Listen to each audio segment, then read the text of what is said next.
We have all been there. You're 10 minutes late for a meeting and your keys are nowhere to be found. In that moment, your brain has two choices. Choice A: you start at the front door and look under every single rug, inside every shoe, and behind every photo frame in a perfect grid pattern until you hit the keys. Choice B: you run to the sofa, shove your hands behind the cushions, and check the pocket of the jacket you wore yesterday. If you chose B, congratulations, you're a human being, you just use a heuristic. If you chose A, you're basically a computer program, you used an algorithm. Today, we are breaking down the battle inside your head.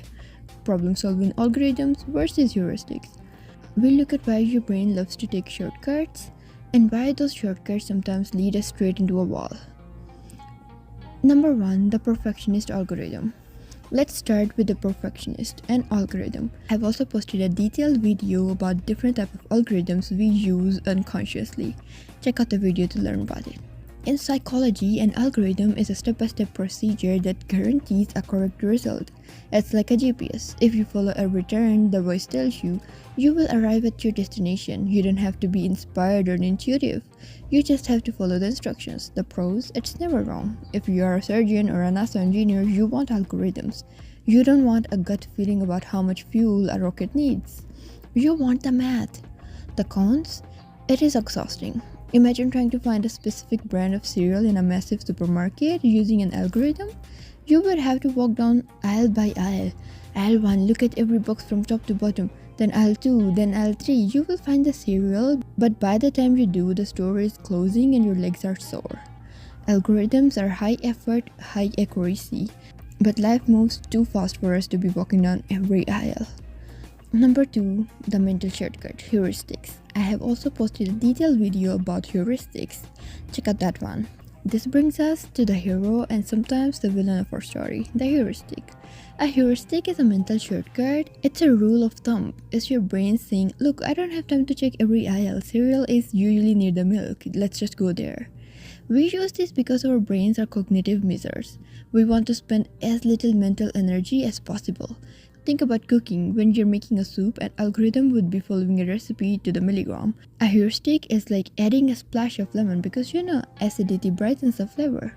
It's fast, it's creative, and it usually works.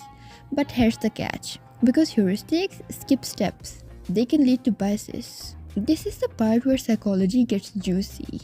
Because we rely on shortcuts, we often make predictable mistakes. Take the availability heuristic. This is when we think something is common just because it's available in our memory. Think about the news. If you see 3 stories about shark attacks in 1 week, you'll probably be terrified to go in the ocean. Your brain uses a shortcut. I remember many shark stories, therefore sharks are everywhere. But the algorithm, the actual statistics, shows you are more likely to be injured by a falling coconut than a shark. Then there's the representativeness heuristic. This is where we judge people based on how well they fit a prototype. We see someone in a lab coat and assume they're a doctor. They could be a high school chemistry teacher or an actor in a commercial. Our brain took a shortcut based on an image and it might have missed the truth.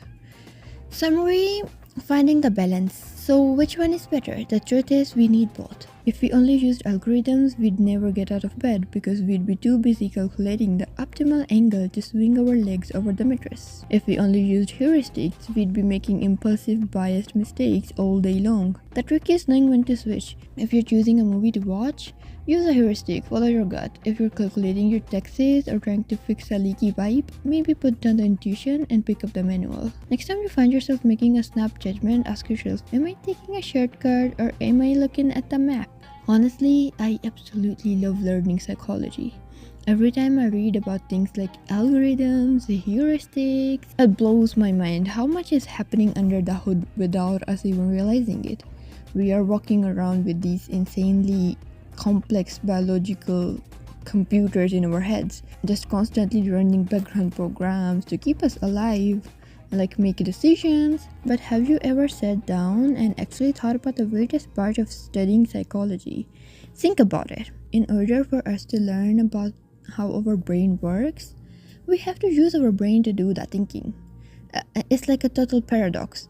The instrument we are using to investigate the mystery is the mystery itself. We are literally using neurons, synapses, and gray matter to analyze neurons, synapses, and gray matter. It's like the brain woke up and told us, hey, go learn about me. Like, it's hiring us to figure it out. And honestly, it's a little bit funny, but it's also what makes studying human behavior so rewarding. We are trying to unlock a lock using a key made of the same look. I don't know about you guys, but that kind of existential weirdness just makes me want to learn more. It's like when our brain told us to learn about it. We are doing the homework for our brain. Like, kinda narcissistic of our brain to do that though. Thanks for hanging out with me on this little thought experiment today. If you also love this brain stuff as much as I do, make sure to hit subscribe, leave a review, and tell me your thoughts in the comments. Until next time, keep thinking about what you're thinking about. Previously, I have posted a separate video for problem solving algorithms and a separate video for different type of heuristics. Make sure to check these out.